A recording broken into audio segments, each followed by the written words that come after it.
Thank you for our panelists for taking the time this morning to talk to us and share their stories. I will introduce them one by one as I request them for their talk.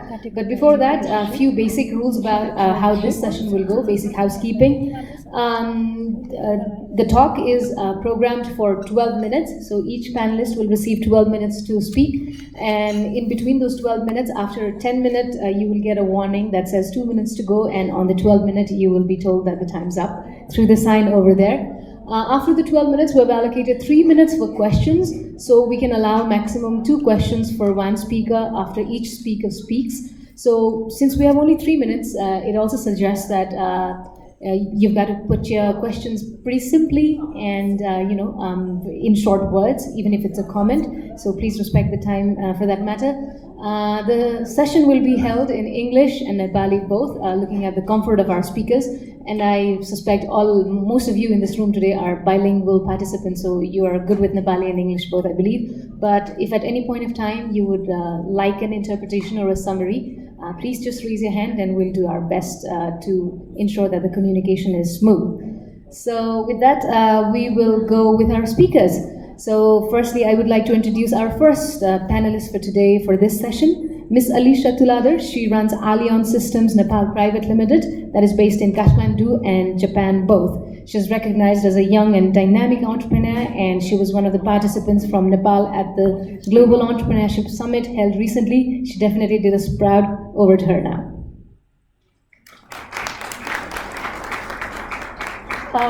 Good morning. It's such an honor to be here. First of all, thank you, Junaji, for taking the time out to have me as a speaker. It's a great honor, and I think more of these events should happen. It's quite the vibe.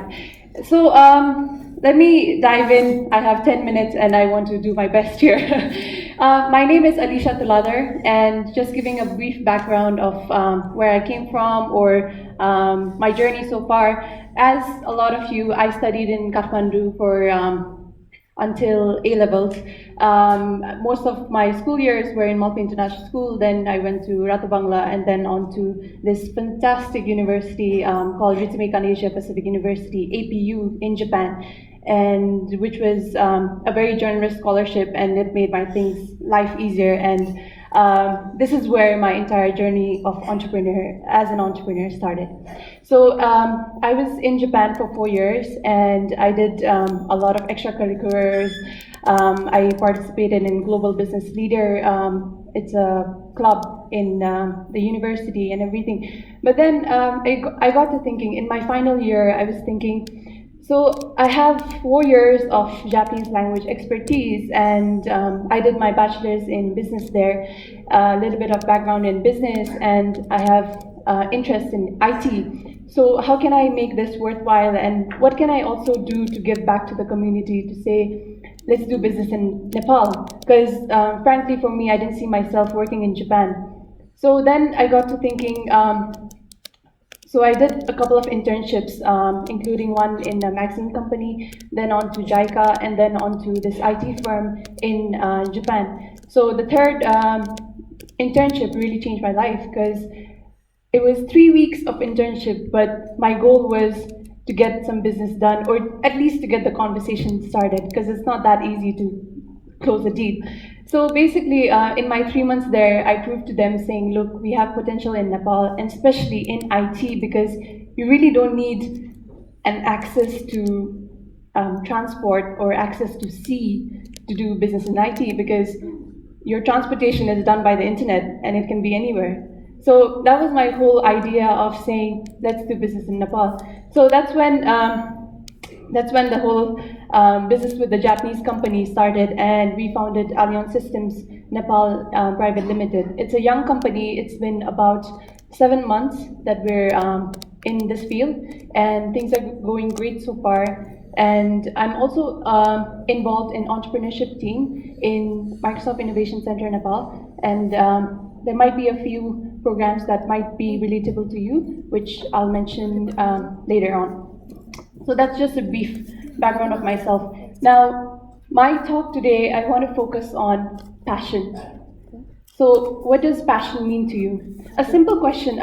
You can just raise your hand if you think it's a yes. If you think it's a no, don't raise your hand. How many of you think for business, for doing business, you need to be passionate or you need to have that passion? Great, yes, exactly. I mean, this has come up many times where even Arthur Buchholz has said, follow your passion and success will follow you.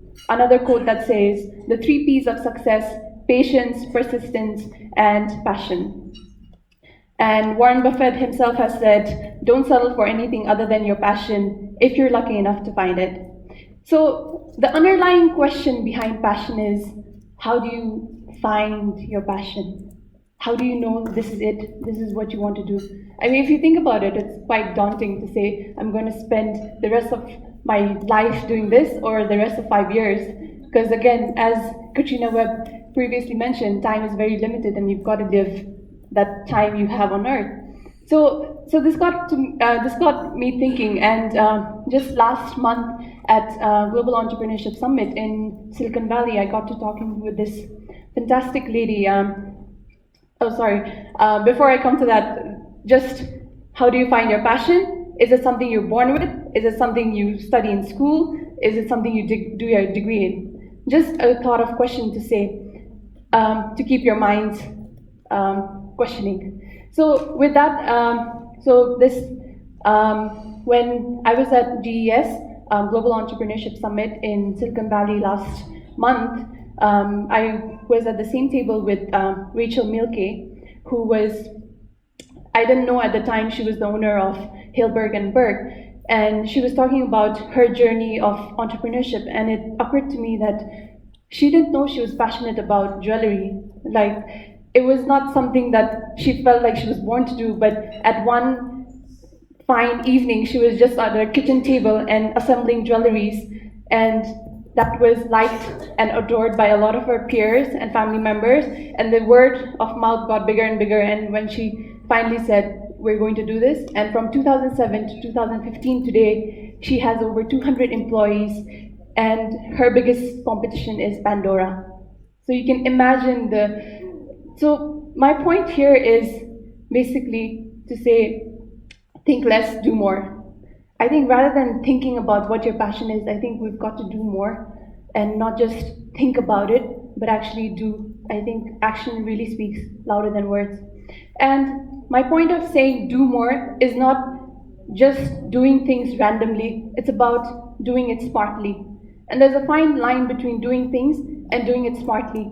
And by doing it smartly, I mean do it in such a way that you experiment and you learn through the process. And not just for the sake of doing it, but for the sake of actually learning to see if this is even worthwhile my time. So that's something that I learned through my journey and hope you can take back too.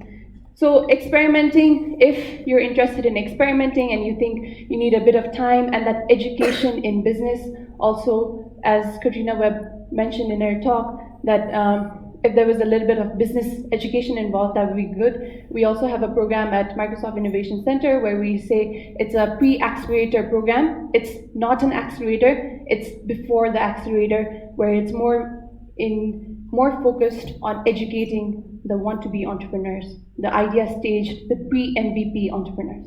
So that's one of the programs that might be useful to you or your peers.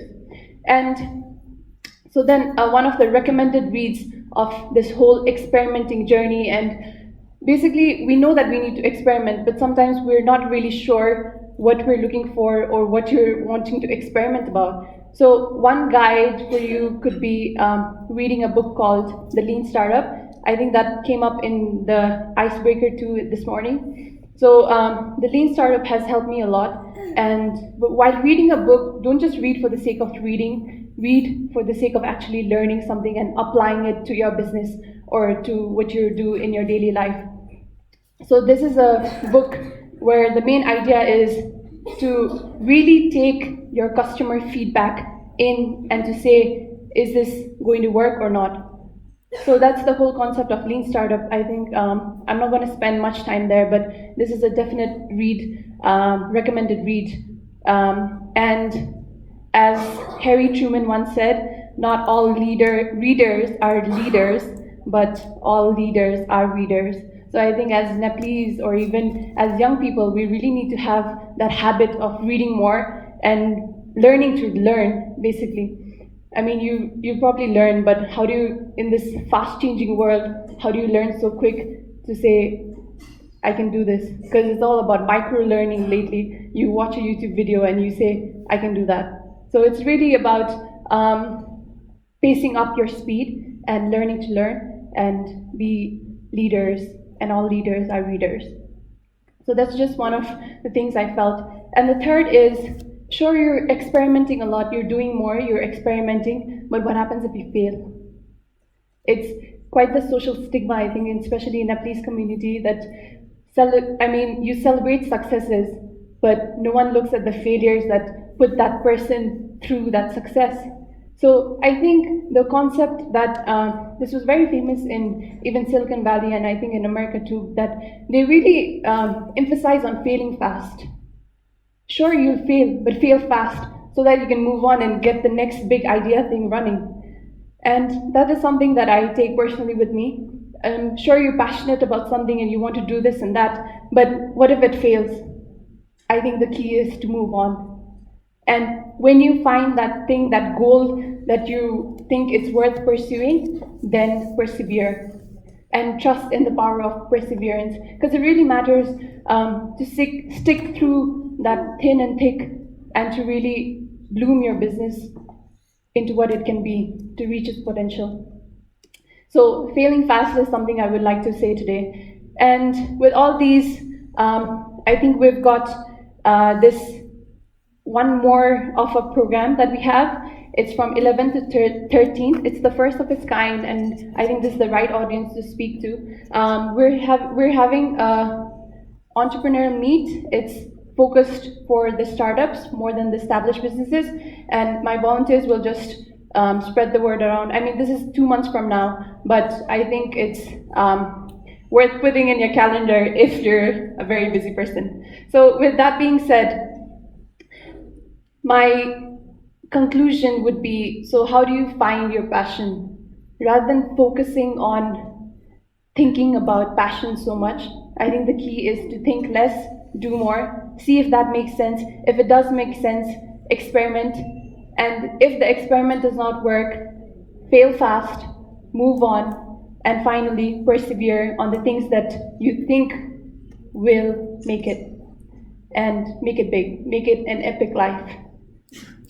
With that being said, I would just like to end my talk with a poem that I had with me since grade 4. If you think you can, you can. If you think you can't, you dare not. It's all in the state of mind. Stop wishing, start doing. Thank you.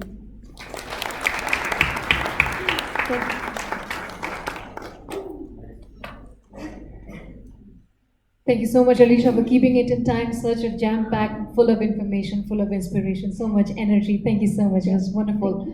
She truly represents the spirit of young women entrepreneurs in Nepal. I wouldn't doubt saying that. So we have 3 minutes for your questions, and I think we can take 2 questions at the most. Here's one. 20. Yeah. Hi, Alicia. Hi. It's so nice talking to you, listening to you. My name is Sila Sumbamfe. My question is, as being a foreigner, how did you get started? I mean, because you went away for 4 years and you came back here, and how did you get started and build a network, and so much so that you have already trained more than 500 students? How did I get started? Well, the journey began from when, I'm not sure if you're aware of the organization named YESW, but it's a company that's, you know how JICA does work for the social side of things? YESW does the same kind of work with business side of things. So they try to connect companies and businesses.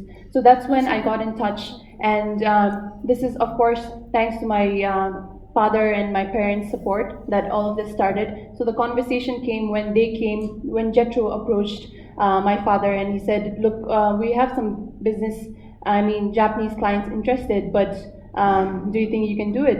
And that was when he proposed, well, my daughter is in Japan, and how about we do a 3-week internship at the beginning to see if it makes sense, and from then on we can go to the next step. So I think the initiation phase is very important, especially when you meet the right people and the right target. I mean, Jetro was a huge break for us because they were the right people, because they connected Japanese businesses to Nepalese businesses. So that's where the whole connection happened. I mean, for you too, I think since you're a foreigner, and I think networking really helps, meeting new people and meeting the right people and speaking right thing at the right time. I think that's just key to a lot of things. Thank you. Another question?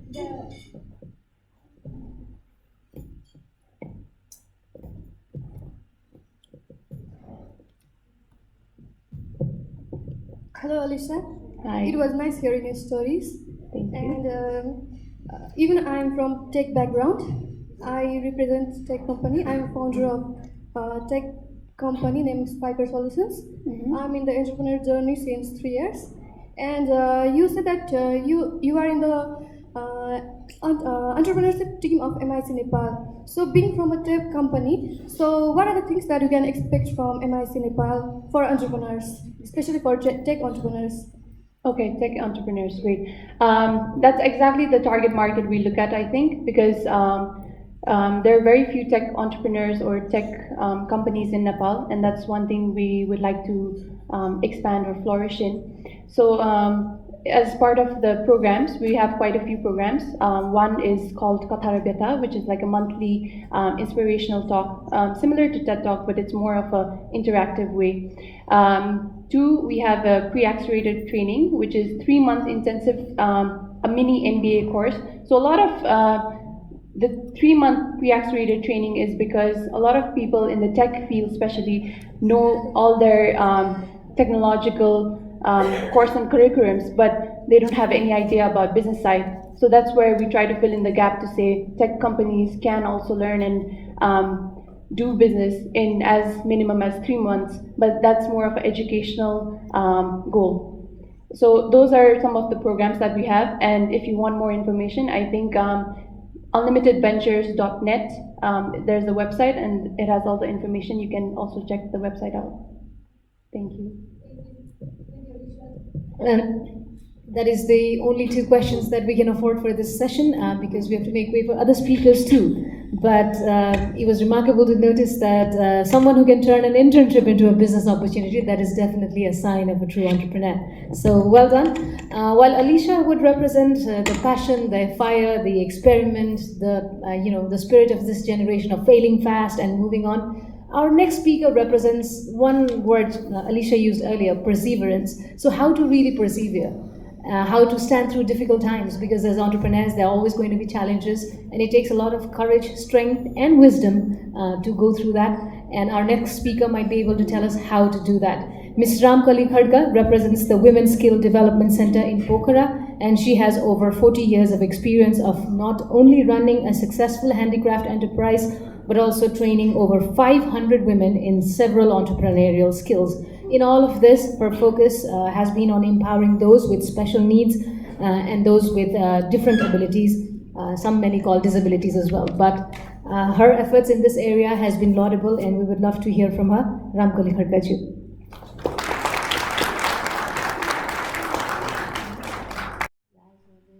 निमन्त्रणा गर्नुभयो र आउने मौका पाएँ, यसको लागि आयोजकलाई धेरै धेरै धन्यवाद दिन चाहे। विशेष गरेर यो आजको कार्यक्रम चाहिँ मेरो लागि चाहिँ अलिकति नौले जस्तो लाग्यो। मैले 41 वर्ष यो काम गरिरहेको क्षेत्रबाट चाहिँ मैले 10 मिनटमा अलिकति छोटो गरेर मैले भन्न चाहेँ। यो धेरै लामोहरू छ, यसलाई म छोटो छोटो गरेर यहाँहरूलाई जानकारी गराउन चाहन्छु। मेरो नाम चाहिँ म रामकली खड्का। म चाहिँ जन्मेको चाहिँ कर्णाली अञ्चल हुम्ला जिल्लामा जन्मेको हुँ। हुम्ला जिल्ला चाहिँ अलिकति विकटै जिल्ला मानिन्छ। त्यसमा पनि म चाहिँ मुचु गाविस भन्ने ठाउँमा चाहिँ यो पहिला चाहिँ तिब्बत भन्थ्यो, तिब्बत र इन्डियाको बोर्डरमा पर्छ, त्यहाँ जन्मेको हुँ। अनि जन्मिसके त्यहाँ हुर्केँ, त्यहीँ जन्मेँ। अनि मेरो बुवा चाहिँ अलिकति होमियोप्याथीमा काम गर्नुहुन्थ्यो। बुवा चाहिँ पढ्नु भएको थियो। बुवाको शिक्षाको कारणले चाहिँ म चाहिँ अलिकति स्कुल देख्ने मौका चाहिँ पाएँ के, त्यो भाग्यमानी भनौँ। त्यो मुसु गाविसमा चाहिँ छोरी मान्छे चाहिँ कोही पनि स्कुलमा पठाउँदैन थियो। म चाहिँ त्यो मौका चाहिँ पाएँ, मेरो बुवाको कृपाले म स्कुल जाने अवसर चाहिँ पाएँ। त्यहाँ स्कुलमा गयौँ, धेरै थोरै शिक्षा हासिल गर्ने मौका पाएँ। त्यो स्कुलको नाम चाहिँ खासर पानी भन्छ, एउटा देवीको मन्दिर छ। त्यो मन्दिरको नामबाट चाहिँ स्थापना भएको चाहिँ स्कुल हो। त्यहाँ स्कुलमा हामी पढ्दाखेरि चाहिँ के भयो भने एउटा जिल्लाबाट चाहिँ एउटा चिठी आएको रहेछ, आवा आएको रहेछ सिमीकोटबाट मुसु गाविसमा एउटा आवा आएर रहेछ। के भनेर आवा आएर रहेछ भने यो महिलाहरूलाई 8 कक्षादेखि 10 कक्षा पास गरेकोलाई चाहिँ ट्रेनिङको लागि चाहिँ काठमाडौँमा ट्रेनिङ छ, त्यसको लागि जाने भनेर एउटा आवा आएको रहेछ। त्यहाँ चाहिँ गाविसम्म त छोरी मान्छे त स्कुल जाने नै म मात्र थिएँ। सायद यो मौका चाहिँ मलाई पाएँ कि। अनि उहाँले सिमीकोटसम्म जाने मौका पाएँ। त्यहाँ सिमीकोट आएँ। सिमीकोट आइसकेपछि सानो एउटा जाँच पनि दिनु पर्दो रहेछ। पहिला त गाविसले के भनेको थियो भने डाइरेक्ट काठमाडौँ जानु पाउँछ भनेको थियो। त्यहाँ आइपुगेपछि त अरू दिदीबहिनीहरू पनि थुप्रै रहेछ कि, त्यहाँ जिल्लामा त धेरै हुने भयो नि त। अनि जाँच दिने बेला चाहिँ त्यो खास धेरै कुरा सोधेको थिएन। तालिम गरेपछि काम गर्नुपर्छ, के गर्नुपर्छ, यस्तो महिलाहरूलाई सेवा गर्नुपर्छ, जाने कुरा सिकाउनुपर्छ, यस्तो लेखेको थियो। अब त्यो मैले चाहिँ राम्रै दिए रहेछु, 1 नम्बरमै मेरो नाम आयो। अनि त्यो चाहिँ एउटा मौका राम्रो पाएँ। अनि म काठमाडौँ आउँदाखेरि त्यति बेला सिमीकोटबाट जुम्लासम्म आउँदाखेरि हिँडेर आउनु पर्थ्यो कि। यो बस यस्तो गाडी त अहिले पनि छैन, प्लेन पनि थिएन। 7 दिनसम्म हिँडेर जुम्ला पुगेँ। अनि जुम्लामा हामी आइपुग्ने बेला चाहिँ काठमाडौँबाट 2टा म्याडमहरू आउनुभयो रहेछ। एउटा पुष्पा राणा भन्ने, एउटा मृदुला साई भन्ने, 2जना म्याडमहरू अञ्चलाधीशको कार्यालयमा हुनुहुँदो रहेछ। अनि उहाँहरू चाहिँ हामीलाई काठमाडौँ पठाइदिनु भयो।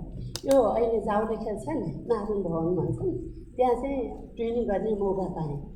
अनि यो ट्रेनिङ गर्दाखेरि चाहिँ म 6 महिनाको स्वयंसेवी ट्रेनिङ भन्ने गरेँ।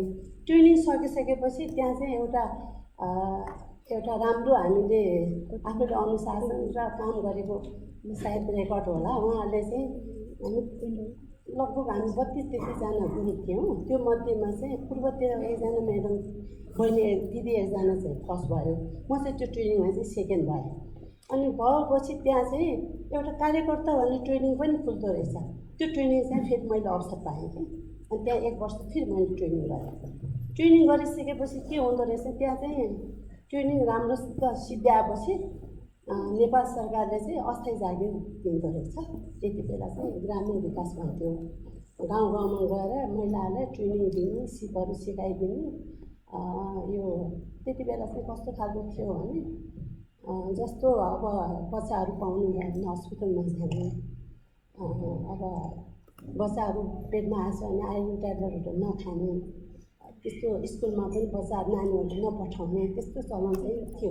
अब यो धेरै वर्ष अगाडिको कुरा है, 29 सालको कुरा गर्दैछु मैले। त्यति बेला यस्तो थियो। अनि त्यसको कामको लागि चाहिँ हामीले चाहिँ अस्थायी जागिर चाहिँ पाएको सिलसिलामा चाहिँ म हुम्लामै त्यो दरबन्दी पाएँ। मेरो जिल्ला चाहिँ हुम्ला भएको हुनाले पुनः म हुम्ला फर्केर गएँ। त्यहाँ ट्रेनिङ गाउँ गाउँमा गएँ। जाँदाखेरि गाउँको म आफू जन्मेको त गाउँमै हो। म स्कुल जाँदा हामी त अहिलेको जस्तो युग होइन, त्यति बेला अहिले पनि हुम्ला त्यति विकास भइसकेको छैन। हामी जन्मिने बेला झन् विकास थिएन। हामी त एकदमै एउटै लुगाले 6 महिना वर्ष दिन पटाउनु पर्ने अवस्थाहरू हो।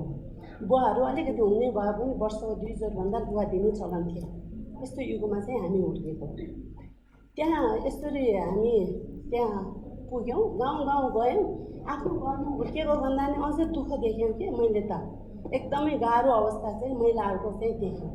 अनि त्यहाँ काम गर्दा गर्दा एकजना काठमाडौँबाट आउनुभएको एकजना श्यामसुन्दर खड्का भन्ने एकजना उहाँ चाहिँ पुलिसमा जागिर खाएर आउनुभएको थियो। श्याम अस्ट्रेलियामा जागिर खाएर नयाँ नियुक्ति लिएर उहाँसँग बाइचान्स मेरो बिहा भयो कि।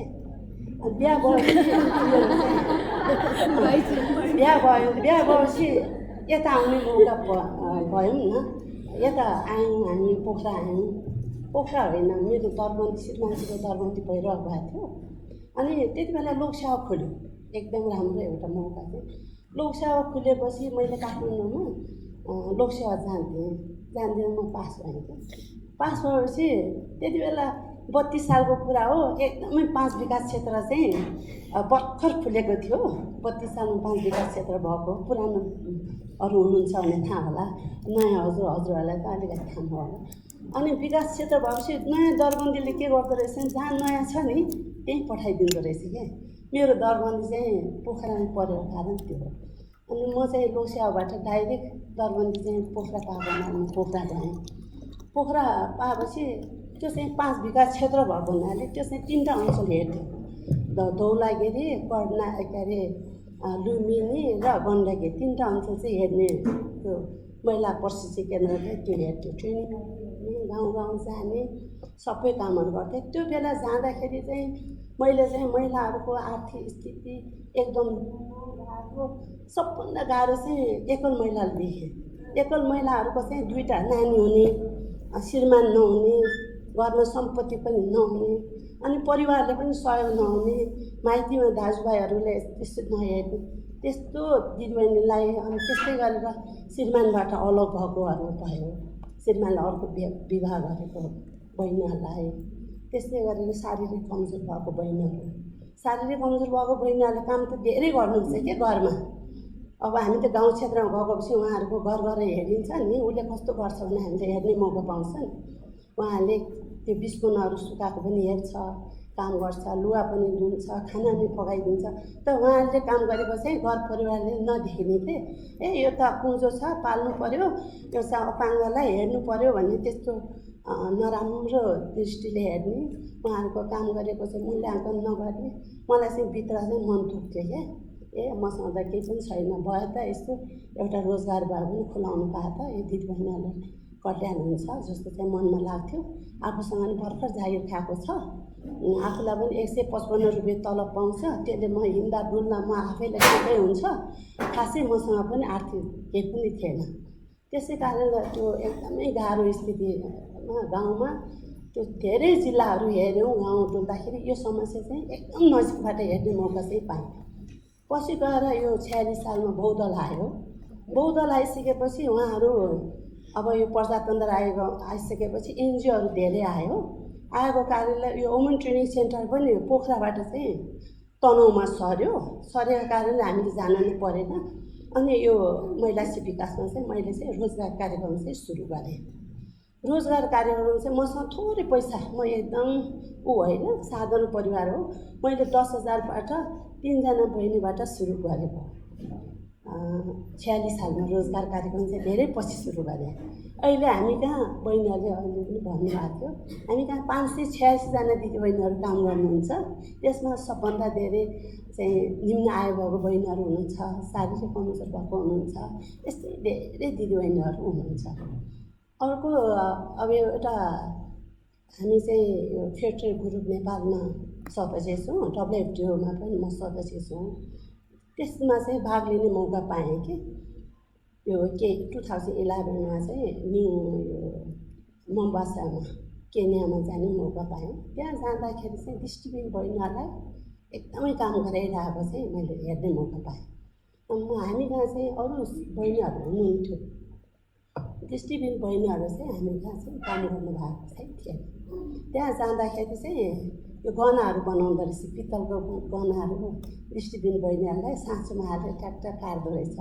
एउटाले अर्कोले दिने, एउटाले रिङ हालिदिने, एउटाले छामेर उनी दिने, त्यस्तो गर्नुहुँदो रहेछ। लास्टमा चाहिँ देख्ने मान्छेले चाहिँ पलिस लगाइदिएर प्याकिङ गरेर बिक्री गर्नेलाई पठाउँदो रहेछ। अनि मलाई नेपालमा फर्केपछि मैले पनि दृष्टिबिन बहिनीहरू धेरै हामी कहाँ आउँथ्यो कि आर्थिक सहयोग माग्न, यताउता आउँथ्यो। उहाँले पनि काम भएपछि त माग्नु त आउनु पर्दैन नि, त्यस्तो सोच राखेर हामीले त्यो सुरु गऱ्यौँ।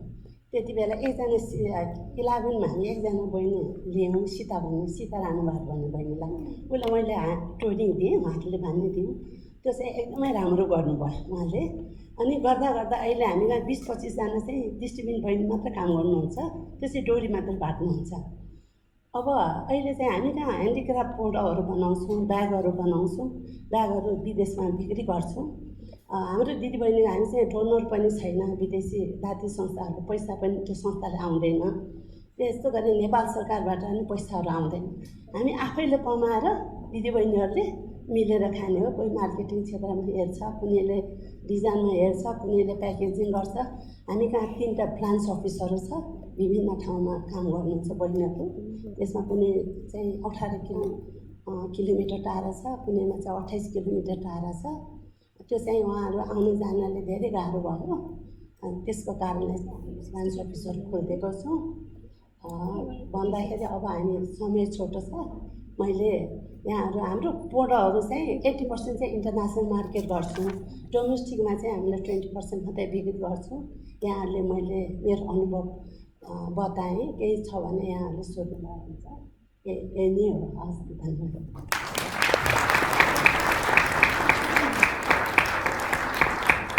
धन्यवाद रामकली खड्काज्यू। छोटो तर निकै नै मिठो, सबैजना एकदमै ध्यान दिएर सुनिरहनु भएको थियो। माइकबाट सानो आवाज आए पनि एकदम पिन ड्रप साइलेन्स भएर, त्यो भएर उहाँको कथा सबैलाई मन परेको रहेछ भन्ने आशा गर्दछु।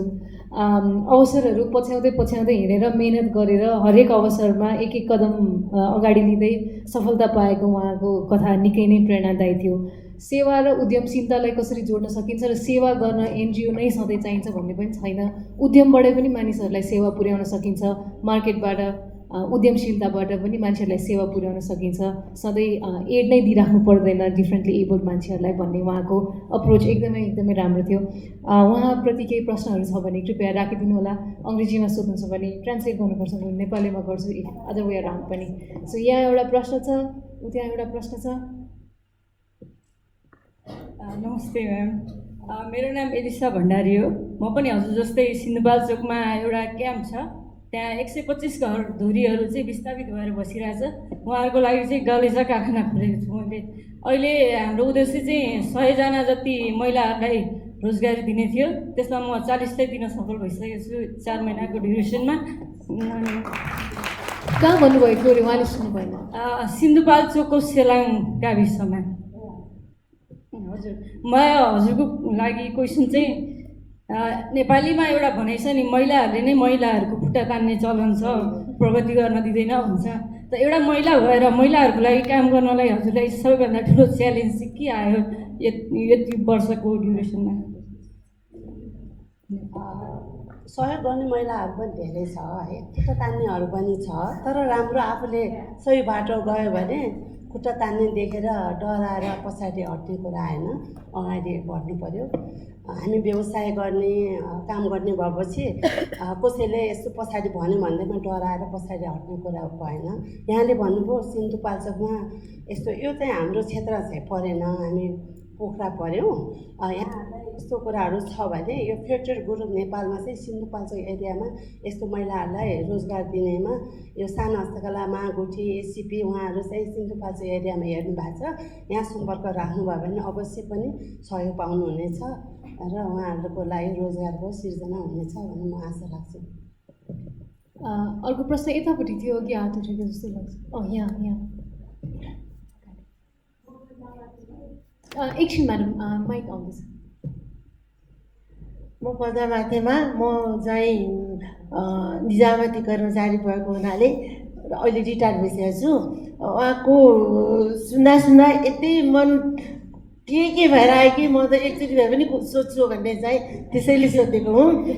जुन चाहिँ यो महिला प्रशिक्षण केन्द्रबाट सुरु गरेको तालिमबाट उहाँले जुन सक्सेसको आफ्नो बिजनेस भन्नुभयो, त्यसले गर्दाखेरि महिला प्रशिक्षण केन्द्रले कतिहरूलाई तालिम दिएको छ के भएर भनेर जुन चाहिँ हामी त्यो मूल्याङ्कन गर्दाखेरि भन्थ्यो, उहाँले चाहिँ एकदम ज्वलन्त उदाहरण दिनुभयो।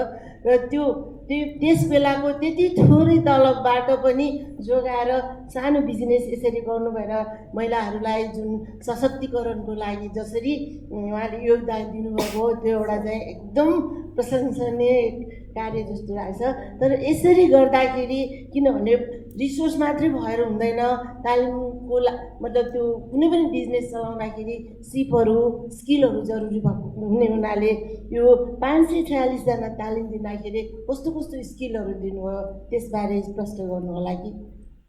हस् धन्यवाद म्याडम यहाँले हाम्रो बारे अलिकति प्रशंसा धेरै नै भयो कि है यस्तो धेरै त गर्न सकिरहेको अवस्था छैन हामी कहाँ चाहिँ सिपहरू चाहिँ खास गरी टाइम रङ लगाउने तरिका सिकाउँछौँ पहिला अनि त्यस्तै गरेर बुन्न सिकाउँछौँ यो बुन्ने कुरा चाहिँ हाम्रो परम्परागत हो पोखरा भनेको चाहिँ गुरुङ मगरहरूको बस्ती भएको हरूको बस्ती भएको हो प्रत्येक घरमा चाहिँ रारी पार्की बुन्ने तानहरू हुन्छ त्यसलाई धेरै लगानी पनि गर्नु पर्दैन थोरै पैसाबाट बाँस र निगालेले बनाएको हुन्छ थोरै तरिकाले हामीले गाउँमा चाहिँ महिलाहरूको निम्न आय भएकोलाई स्तर उठाउने हो नि उहाँले धेरै लगानी गर यस्तो गर भन्न गाह्रो हुन्छ त्यो 200-300मा पनि बाँस निगालाहरू तान बनाउन सक्छ त्यस्तोबाट बुनिन्छ हाते तान हो त्यसबाट चाहिँ हामीले ब्यागहरू उत्पादन गरेर सिकाउने चाहिँ डिजाइन गर्ने प्याकेजिङ गर्ने यो चाहिँ संस्थाभित्र गरिन्छ भने विपिङ चाहिँ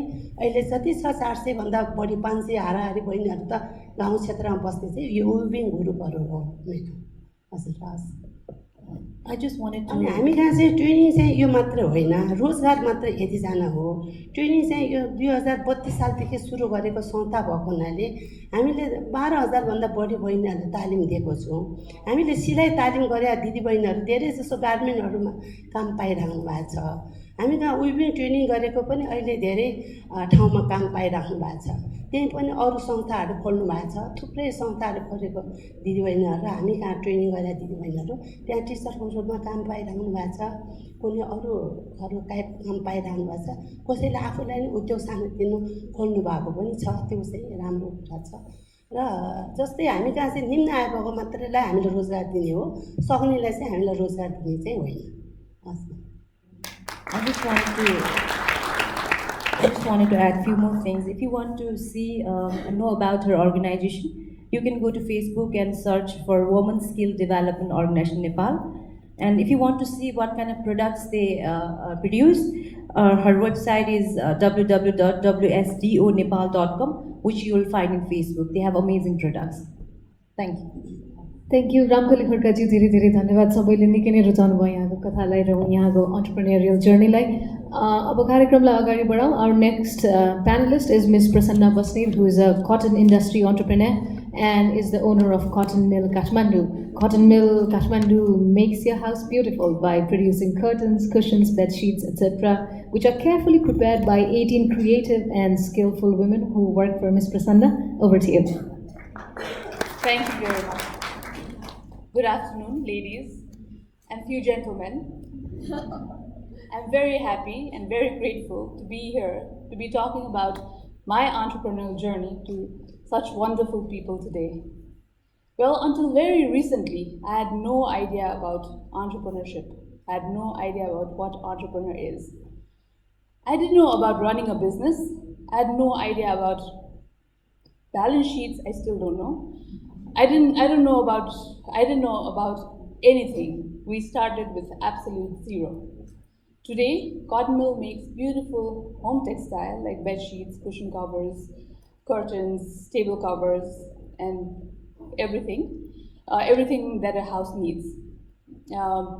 We use 100% Nepali fabric, woven in Nepal, 100% cotton fabric. We buy that fabric, we bring it into our facility, we handprint them, we manufacture them, and of course, we sell them. We also do some trainings. Generally, when women come to when people come to our factory, they have very minimal skills or no skills at all. So we hire them, we train them in all the aspects of what we need to do to produce our products, and we give them an opportunity to learn and work. And today, we make very, very beautiful home textile, and we have a shop in Nagpokari. But this was not our first venture. We started Cotton Mill in 2010 along with my sister Priyanka Basnet. And when we started, as I told you, we had no idea about anything. So we were wondering, what should we do? We just knew that we had a dream. The dream was to work for ourselves, but we didn't know what to do. So we started with coffee plantation. What we did, was we went to Bhojpur, which was our ancestral home. We looked into the climate, we looked into the soil, and it was very, very feasible for a coffee plantation. But very soon we realized that being a woman of this society, it was not feasible for us. It was just too far away. From here to Tumlingta was a flight away and 8 hours walk from there. So we gave up that idea, but we didn't give up our dream. Then we thought of going for something a little easier, which would be going to China, buying things from China and selling it in Nepal. We knew by then, we already had made up our minds that we wanted to do home textile, because there aren't many home textile businesses here in Nepal. So we went to China, we handpicked them, we wanted to have the best of what China could offer. So we brought them here, our first consignment, and then we did an exhibition. Exhibition went very well. We almost sold everything, but then we realized that that was also not something we wanted to do. It was not feasible, it was just too expensive. So, but the China trip made us realize something. That is, that if China could produce, so could we. So then, that is when we started our 2 years of very, very hard work. Rigorous hard work, rigorous, time-consuming, and as I mentioned earlier, because we didn't know anything, the hard work was double. That's when we learned about fabrics, about printing, about colors, about color combinations, and everything else that we do today. One of our friends was very, very helpful, and he made a very beautiful logo that you can see here. But we didn't have any products to match the logo. So we started to learn. We started to learn to stitch. We started to learn to print. We started to learn to cut, and we started to learn to do everything. So what we did was we constructed what we call a factory, which was a very small unit. We had one table for cutting, one table for printing, and one seamstress. And then, but then we knew that that much was enough to get started. So in these 2 years, what we realized was that if you put your focus on something, it is bound to show you results. And today, we make beautiful hand-printed bed sheets and home textile. Well, if you ask me what my inspiration was, I can't tell you exactly what my inspiration was. But I think I had this knack for business, entrepreneurship since childhood. I loved playing shopkeepers with my cousins. I think it was 1999, when we were still in college, me and my couple of friends decided that we wanted to publish a magazine. I used to study in Delhi that time, and we used to get 2.5 months of holidays. So when we came for a holiday from our first year in college,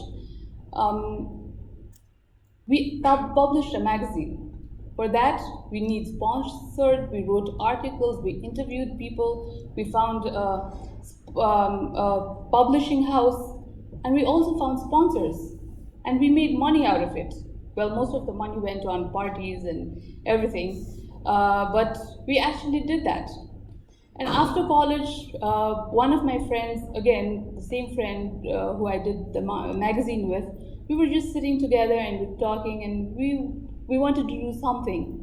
So that something became the first women's concert in Nepal. I don't know if you guys have heard about it, but it was called Voices. We did it only once. But then again, two of us worked so hard, and we found sponsors, and we trained the young school kids to play, to sing, to do this and that, and then the concert happened. But then by this time I thought that was just a child play. I didn't think it was anything serious about it, and I did what everybody else would do in Nepal. Went to Germany for my further studies. I did my master's in public policy, which was very different to what I was doing in the past. I worked for social sectors, and I thought that was my destiny. That's how I would help people, and that's how I would lead my life, and I was destined to do social work. But inside me, I always knew that there was something missing in this work. I wanted to be more, do more, be more productive, be more, produce something that was more tangible, which showed more results. So one day, I just quit everything I had. I had worked in the social sector for 5 years, and I quit everything. And I said, this is it. I'm not going to do this anymore. So I literally walked across my room, knocked at my sister's door, and I said, do you want to do business? And she said, yes. And both of us quit everything, and then that's how Cotton Mill came into being.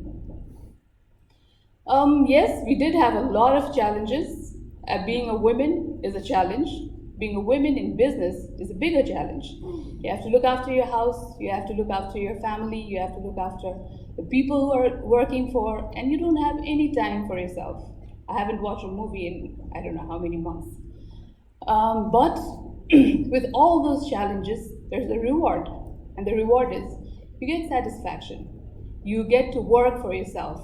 You get to do what you feel like doing. And you get value for the work that you do for your own satisfaction. And that is something that you can't weigh with anything else. No, I haven't overcome my challenges. Challenges come every day. They knock at my door every day. And I think there are some techniques that you have to use to come up with your challenge, to overcome your challenges. But then you have to realize that problems are there to stay. They're never going to get solved. You solve one problem, and there's another problem. And the only thing that you can do is be fast. Be fast in solving your problems. And keep that lesson learned that you have had a problem, and I'm not going to look back just because I have a problem. And of course, I've learned a lot of lessons in the last 5.5 years. That there's no shortcut. There are no shortcuts. You have to experience, and you only learn from your experiences. There's no alternative to hard work. You have to pay your dues, no matter what. Hard work is what you have to do. And also that if you have a passion inside you, and if you don't know what to do with it, just go on with it, and everything will fall into place once you start doing things. If you don't know what to do, if you don't know how to go about what you want to do, learn it. There's so many ways of learning in today's world, so many ways of learning. Most of my learning came from YouTube. I watched YouTube like 24/7 when I had to, when I was starting Cotton Mill. We learned how to print from YouTube. We learned how to stitch from YouTube. Certain corners to stitch. Everything, I think a lot goes to YouTube. And today, internet is so easy. I mean, you can just use internet for so much of knowledge, so much of ideas that you can get from the internet. With this, I think the last thing I would like to say is that work for yourself. Don't work for anybody else. Whether you're working in an organization or if you're an entrepreneur, work for your own satisfaction. Money will just follow. Follow your heart, and money will follow. Thank you very much. Thank you so much, प्रसन्नजी. रामकलीजीको बेलामा हुम्लादेखि काठमाडौँसम्म प्रशिक्षण लिन आउनुपर्थ्यो भने अहिलेको समयमा युट्युबमा गएर प्रशिक्षण त्यहीँबाट सुरु हुन्छ र तपाईँको एन्टरप्रेन्योरियल जर्नी पनि त्यहीँबाट सुरु हुन्छ भन्ने कुराको इक्जाम्पल हो यो.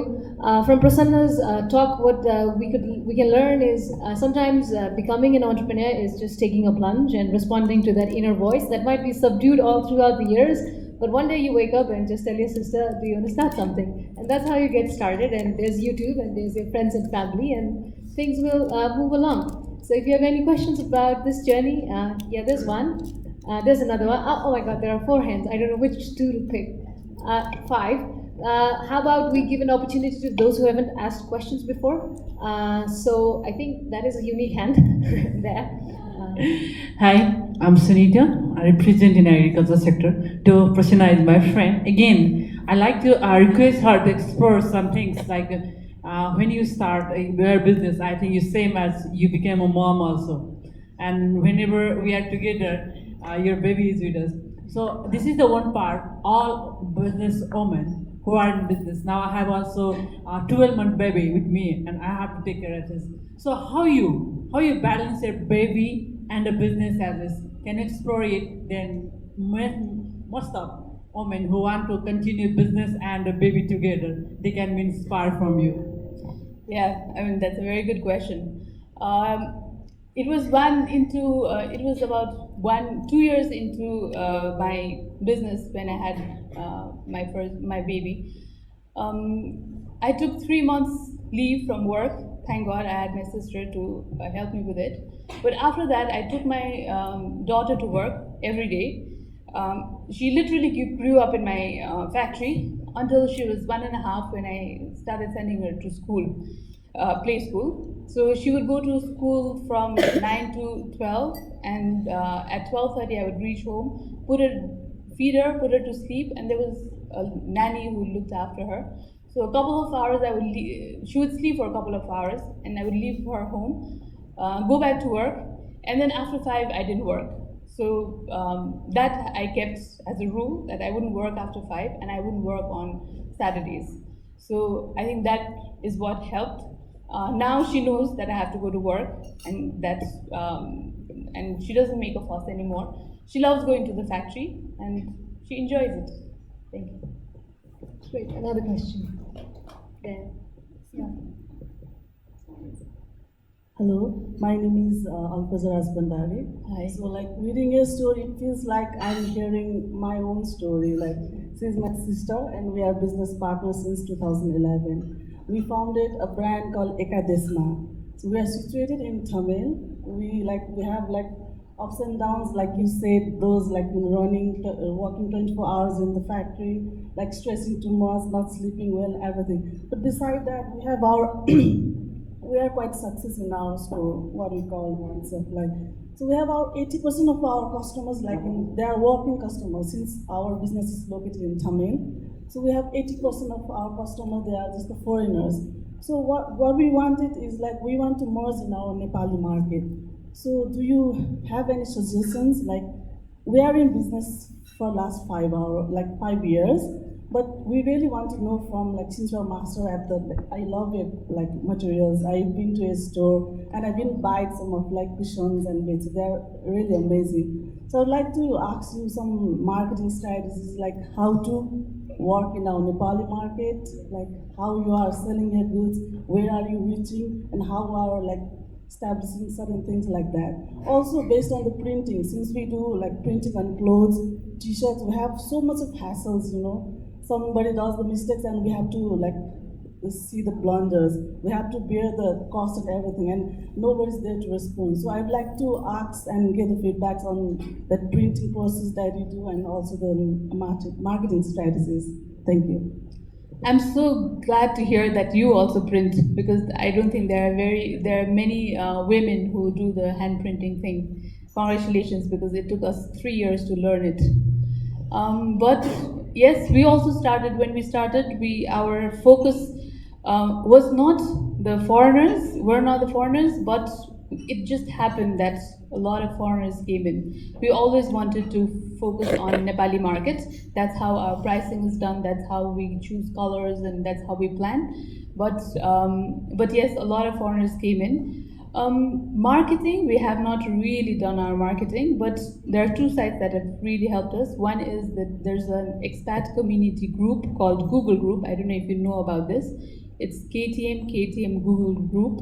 A lot of people post their business ideas, what they do, and all of that, and people come through, and it has a very good networking channel, so you might try that. And the other one is Facebook. We are very, very rigorous on Facebook. We update every day or every 2 days, And I don't know, I mean, maybe we were just lucky that, people just look at our Facebook, but this is all we've done. And we've also gone on trade fairs, like the Made in Nepal that they do. Made in Nepal gave us a lot of platform also. But other than that I think it's just word of mouth. Kathmandu is such a small place, and networking has helped us a lot. But we have not really done a lot of marketing. And about printing glitches, oh my god, don't even ask about it. I don't know how much we've wasted. But we record everything. We write down the mistakes, and we constantly try to help our workers to perform better, so that they don't do the same mistakes again. But of course, it is hand printing, and we also have to tell the customers that it's hand printing. It's laborious work. It takes such a long time to cure and everything. So there are ways, but we utilize that waste for something else. So yeah, I mean, there's nobody to teach you how to do the printing. We learned it ourselves, and we could sit together and discuss our problems. Thank you so much, Prasanna. We are a little overboard on time already, so I'm not able to entertain the other two questions. My apologies for that, but there is a lunch session where we can continue with the questions. And before we move on to another panelist, I think one very wonderful thing that just happened right here are two quotes that our speakers and people who questioned said. I'm so glad you're on printing too. And the other quote was, it felt like your story is mine. So that is the kind of exchange that we hope that this platform brings in. Some story you think like, oh, it's my story, and it's like, oh, someone does the same thing as I do. So I think these connections are very, very wonderful. It was a great moment that was taking place here. I just wanted to take note of that. So thank you so much for making that happen. Our next panelist is Ms. Sarita Adhikari Bista, who is a financial expert associated with Lynch Stock Market. You should probably get some time with her during lunch, because she is the person who might be able to tell you how to get the best value out of your money, how to multiply that. I will certainly try and get time from her. She's also the Vice President of Stockbroker Association of Nepal, and she's for sure the first stockbroker in Nepal that I have met. And when I asked her why, she said, no wonder, because there are only 2 female stockbrokers around. So let's hear from her, Ms. Sarita Adhikari Bista. Thank you very much, and a warm greeting to you all. Sabanda Poila, thank you, Junajilai. She provides such great opportunity to tell a story of my own. This is my first time I'm telling the story. पहिला आफू पढेको background भन्न चाहे मैले, किनभने म जुन इन्भाइरोमेन्टमा काम गर्छु, अघि सरिताजीले पनि भनिसक्नुभयो, मेल डोमिनेन्ट मार्केट हो। हामी दुईजना लेडिजहरू मात्रै छौँ, र मेरो ब्याकग्राउन्ड, मेरो स्कुलिङ चाहिँ प्राउडली मैले पढेको स्कुलको नाम महेन्द्र भवन गर्ल्स हाई स्कुल हो। म टोटल्ली लेडिज मात्रै पढ्ने गर्ल्स स्कुलबाट आएको। कलेज पनि मैले कन्या क्याम्पस दिल्ली बजार, ब्याचलर पनि त्यहीबाट गरेँ।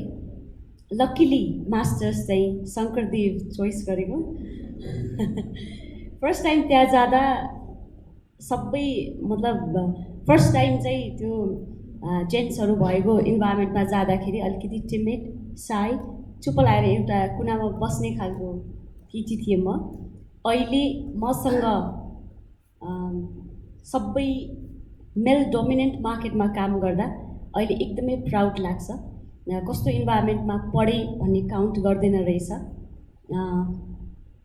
मसँग एउटा जेसिस थर्ड छ। वसुधाको महान निधि मानव व्यक्तित्वमा निहित हुन्छ।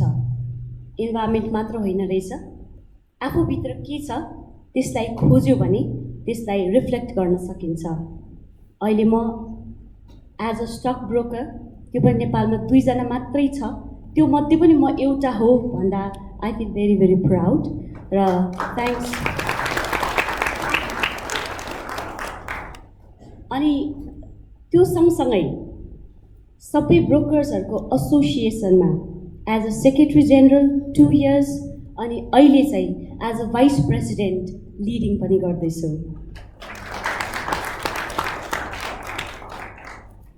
यो सेक्टरमा लाग्नको पछाडि एउटा ठुलो कारण पनि भनौँ अथवा अपर्च्युनिटी, आएको अपर्च्युनिटी लिनै पर्छ। अहिले मभन्दा अगाडि 3 जनाले आफ्नो एक्सपिरियन्सहरू सेयर गरिसक्नुभयो। उहाँहरूको भन्दा टोटली डिफ्रेन्ट छ, किनभने जुन बेला मैले चाहेँ त्यो बेला काम गर्ने खालको इन्भाइरोमेन्ट थिएन र जुन बेला म चाहन्छु त्यो बेला छिर्ने अपर्च्युनिटी पनि नभएको ठाउँ हो यो, किनभने जुनसुकै पनि ओपन लाइसेन्सिङ प्रोसेस थिएन। फर द फर्स्ट टाइम 2064 मा ब्रोकर लाइसेन्स ओपन भएको थियो। त्यो बेला मैले त्यो अपर्च्युनिटी नलिएको भए म आज यो फ्लोरमा उभिने थिएन। 2064 पुस महिना, त्यो बेला मेरो कान्छो छोरा भर्खर 9 मन्थको थियो अनि साथीभाइ सबैजनाले लाइसेन्स खुलेको छ, यसको सर्टन क्राइटेरियाहरू छन् र त्यो क्राइटेरियामा चाहिँ हामी काम गर्न सक्छौँ, त्यसकारण चाहिँ तिमी पनि जोइन हुनुपर्छ भनेर हामी साथीभाइहरू भेट हुँदाखेरि चाहिँ यो कुरा भएपछि हामी कम्पनी दर्ता गरेर यो प्रोसेसमा जाउँ भन्ने कुरा भयो र त्यो कम्पनीमा जुन बेला स्टार्ट गर्ने कन्सेप्ट आएको थियो त्यो बेला जेन्ट्सहरू मात्रै हुनुहुन्थ्यो। त्यसपछि म एक्लै त्यहाँ जाँदाखेरि मलाई अड फिल भयो र जुन क्राइटेरिया अनुसार मिट हुनु पर्थ्यो त्यो सबै चाहिँ तिमीमा छ। लेडिज ब्रोकर एकजना मात्रै हुनुहुन्छ, तिमी लिडिङमा आउनै पर्छ, तिमी चाहिँ एज अ चेयरम्यान कम्पनीको बस्नुपर्छ भन्ने कुरा भयो। त्यो बेलासम्म मलाई एकदम डाउट थियो म सक्छु कि सक्दिनँ, किनभने अहिलेसम्म त्यो चिज फेस नगरेको। त्योभन्दा अगाडि म एज अ स्कुल टिचर काम गरिरहेको र मलाई चाहिँ त्यो फिल्डमा आफ्नो फ्यामिली एक्सपिरियन्स पनि थिएन र त्यो फिल्डमा लाग्न चाहिँ हेजिटेसन थियो त्यो बेलामा। अनि होइन तपाईँले नै गर्नुपर्छ, जाउँ। त्यो भएपछि सबैजनाको सपोर्टले हुन्छ। अनि त्यो लाइसेन्स प्रोसेसको लागि कम्पनी क्राइटेरिया, अरू एक्सपिरियन्स, क्वालिफिकेसन्स, त्यो सबै कुरा मात्र नभएर एक्जाम पनि दिनुपर्ने। अनि मैले अस्योर गरेँ त्यो जुन दिन मैले हुन्छ भनेर सबै चिज रेडी भयो, मलाई रातभरि टेन्सन भइरह्यो, किनभने यत्रो धेरैजनाको एक्सपेक्टेसन म माथि आउँदा यदि मैले त्यो फुलफिल गर्न सकिनँ भने सबै ब्लेम म माथि आउँछ। मलाई रातभरि निद्रा पनि लागेन, म के गर्ने, त्यहाँमाथि सानो बच्चा छ, उसलाई पनि हेर्नुपर्ने। त्यो भएपछि फ्यामिली मेम्बरले पनि सपोर्ट गर्नुभयो। सबभन्दा धेरै सपोर्ट मलाई मेरो बुवाले गर्नुहुन्थ्यो। उहाँ मेरो सधैँ इन्सपिरेसन हो। उहाँले सधैँ नै छोरी मान्छे भएर पढ्नुपर्छ, गर्नुपर्छ भन्ने खालको जुन वातावरण उहाँले दिनुभएको थियो, उहाँले मलाई सधैँ तिमी गर सक्छौ। अब एकदमै धनी ब्याकग्राउन्डको पनि होइन मेरो फ्यामिली, अनि त्यो बेलामा फन्ड पनि राख्नुपर्ने, अनि बुवाले पनि सपोर्ट गर्नुभयो, यसरी जाऊ, गर्न सकिन्छ र उहाँको ब्याक सपोर्टले चाहिँ म चाहिँ अब हुन्छ भन्ने पोइन्टमा पुग्यौँ। र जुन बेला कम्पनी दर्ता भयो, लाइसेन्स प्रोसेस सबै गइसकेपछि एक्जाम हुने लगभग 11-12 दिन अगाडि all of a sudden husband बिरामी हुनुभयो। उहाँ 4 डेज आइसियुमा राख्नु पऱ्यो। त्यो बेलामा लगभग 10 दिन हस्पिटलमै बित्यो, 4 डेज आइसियु, त्यसपछि 4 दिन फेरि सिसियुमा राखेर अनि बल्ल घर लिएर आउन पाएँ मैले। घर लिएर आएको भोलिपल्ट एक्जाम थियो अनि श्रीमानलाई घर ल्याउने दिन फेरि कान्छो चाहिँ छोरा बिरामी भयो, 102-3 ज्वरो आउने।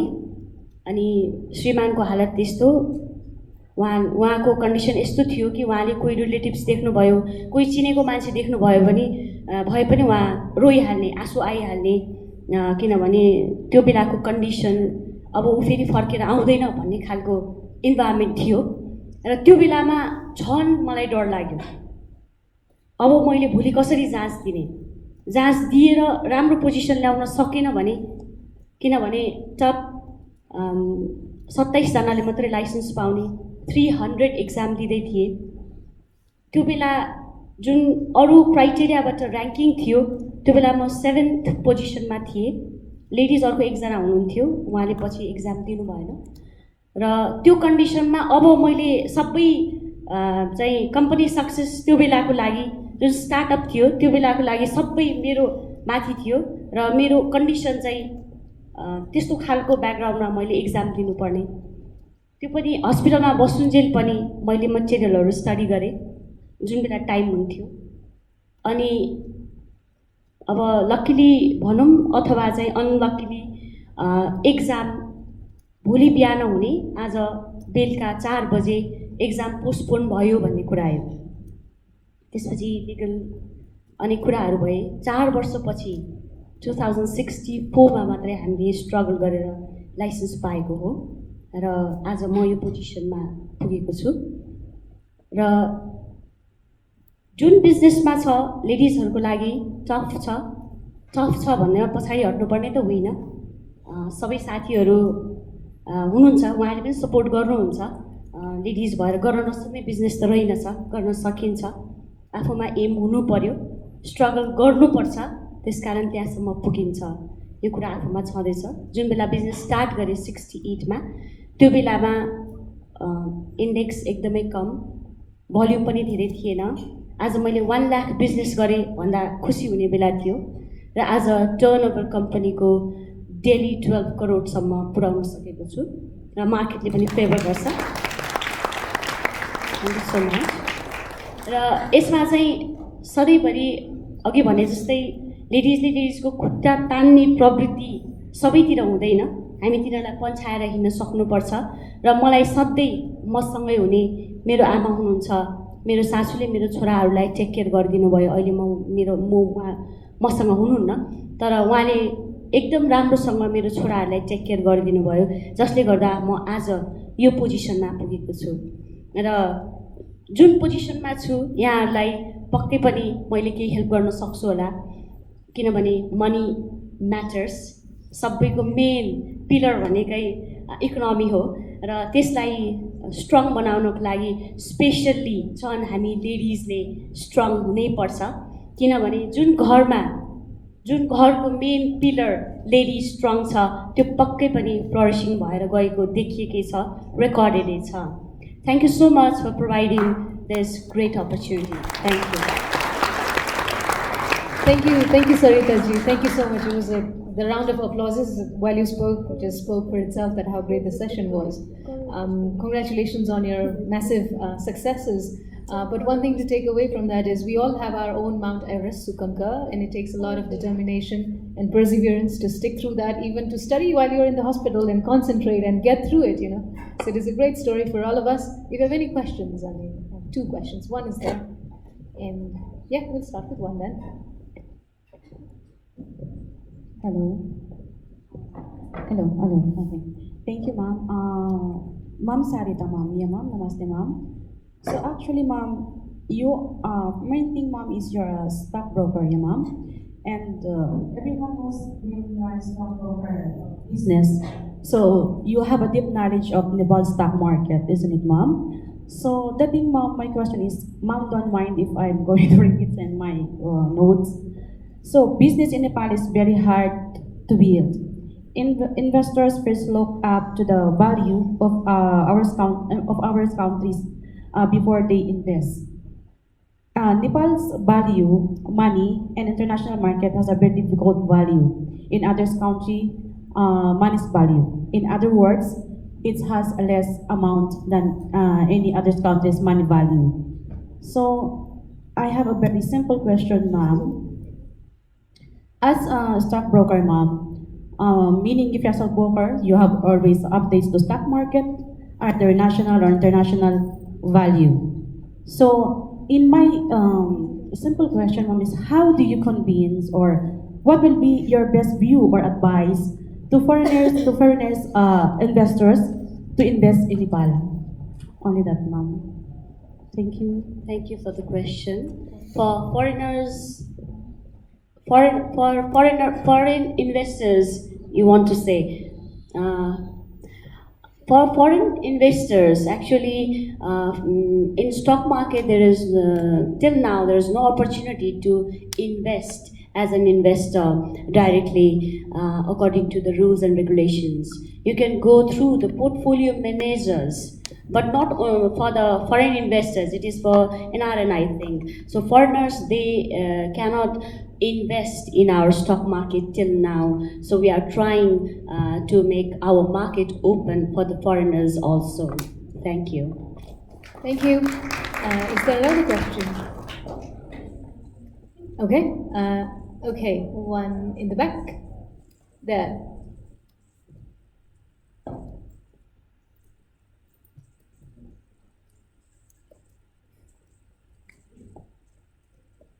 नमस्कार म दिपाञ्जली बस्ने हजुरको जुन स्टोरी भन्नुभयो इट वाज भेरी इन्सपायरिङ हैन हामीले अब हजुरको स्ट्रगलहरू मेल डोमिनेटेड सोसाइटीमा जसरी हजुरले गरेर जानुभयो द्याट वाज भेरी इन्सपायरिङ।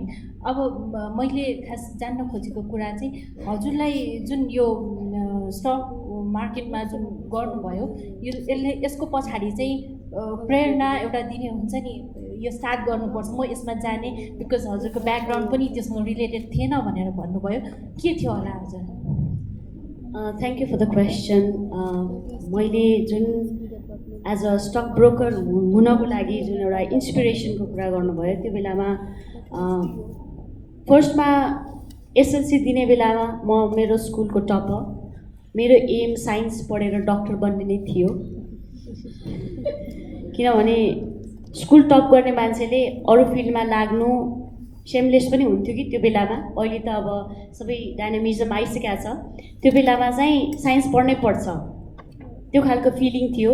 र बुवाको इच्छा पनि त्यो त्यतातिरको फिल्डमा जाओस् भन्ने नै थियो। र because of my health factor मेरो लेजी आई प्रब्लम छ, जुन चाहिँ मैले एसएलसी दिएपछि मात्र थाहा भयो। मेरो लेफ्ट आई लेजी आई हो। अनि म डक्टरकोमा जाँदाखेरि मलाई आई स्पेसलिस्ट ब्लुबर्ड नर्सिङ यो उसमा ब्लुबर्ड सुपरमार्केट जुन छ त्यहाँ चाहिँ मैले देखाएको थिएँ। त्यहाँ आई स्पेसलिस्ट हुनुहुन्थ्यो र उहाँले चाहिँ तिम्रो आँखाको प्रब्लम छ, तिमी के पढ्ने? त्यो दिन जुन रिजल्ट भएपछि हाई पर्सेन्टेज स्कोर गरेर यस्तो मतलब एकदमै प्राउड, एकदम फिल प्राउड भएर गएको थिएँ म। अनि डक्टरले मलाई होइन तिम्रो आँखामा यस्तो प्रब्लम छ, भोलि कम्पिटिसनमा जाँदाखेरि तिम्रो फिजिकल जुन ल्याकिङ छ त्यसले चाहिँ तिमीलाई कम्पिटिसनमा प्रब्लम पर्न सक्छ, तिमीले त्यसलाई चाहिँ गिल्टी फिल गर्न सक्छौ। त्यसकारण सक्छौ भने तिमी साइन्स पढ्नुभन्दा अर्को सेक्टर छान भनेको दिन म रातभरि रोएको थिएँ। किनभने मेरो एम त थियो डक्टर बन्नुपर्ने। त्यहाँबाट मैले कमर्स सेक्टर रोज्या हो। अनि कमर्स पढिसकेपछि के बन्ने एम त चेन्ज भइरहन्छ। म त्यो सेक्टरमा पुगिसकेपछि मैले जहिले पनि त्यो एकदमै neat and tidy well dressed लेडिजहरू ब्याङ्कमा काम गरेको देख्थेँ। जहिले पनि मेरो एम म चाहिँ एज अ ब्याङ्कर भएर काम गर्छु भन्ने नै थियो। र एज अ ब्याङ्कर नभए पनि मैले ब्याङ्कको सेयर्स बाइसेल त गरिरहेको छु एटलिस्ट। अनि कमर्स पढिसकेपछि सिए पढ्न सक्छु जस्तो लागेन, टु बी फ्र्याङ्क। अनि सुचिता दिदीको इन्टरभ्यू आउँथ्यो, दुईजना ब्रोकरमध्ये सुचिता Khanal, her broker number is 25, I am 41 because we have our numbers.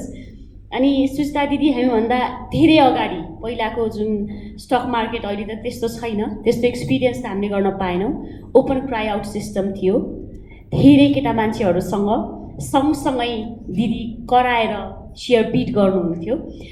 त्यो सधैँभरि मेरो प्रेरणाको रूपमा रहिरह्यो र आज म उहाँसँगै छु। Thank you.